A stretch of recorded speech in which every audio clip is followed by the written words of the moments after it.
NBC News, 52% of Americans over the age of 18 have tried marijuana, and 42% of them continue to use it to this day.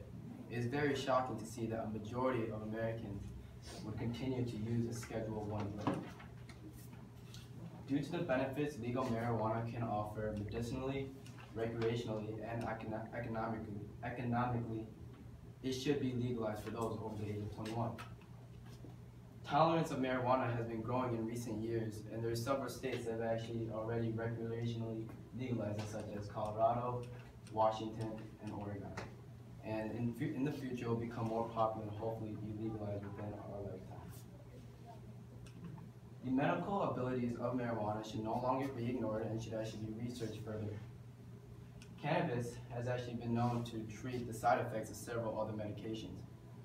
Cancer.org actually stated that marijuana can be used to treat the nausea and vomiting side effect of chemotherapy. Also, another survey has showed that those who use cannabis actually require less pain medication than they were originally prescribed.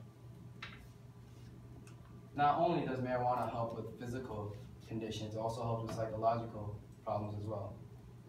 The New York Times states that vets who believe they have access to medical marijuana would actually ease their pain and suffering from PTSD that they got from war.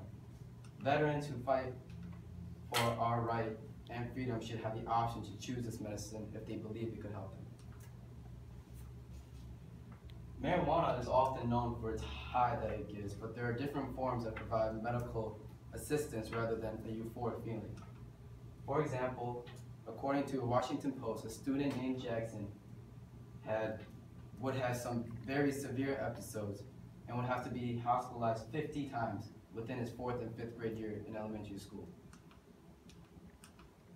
He had tried several different medications, yet nothing worked until he tried a different form of marijuana, which is a molecule drawn from the plant that does not induce a euphoric feeling known as CBD, or cannabinoid. This medical property, after he ingested it, his seizures went down from 200 a month to only 1 or 2 a week. Although cannabis can be used medically, its harmful effects to the body are grossly over-exaggerated in the media and should be legalized recreationally as well.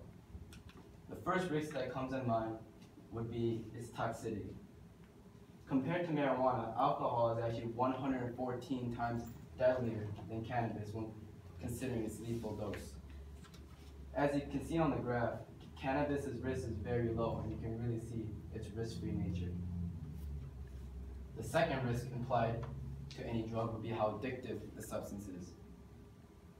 Marijuana has one of the lowest dependency rates in any drug.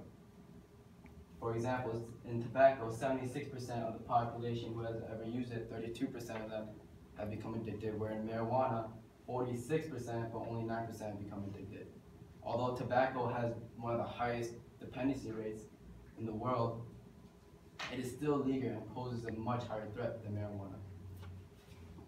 Lastly, the most common narcotics often lead to deadly diseases.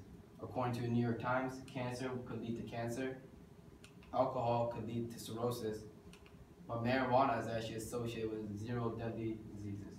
With no deadly after effect, marijuana should be legalized. Also, the legalization of marijuana can create new industries and opportunities by taxing it accordingly. The state or country can tax the product and create new business. Also, the legal cannabis industry could create several new jobs. For example, in 2015, Colorado, a state that has already legalized it, had brought forth nearly 18,000 new full-time jobs within its 1 year.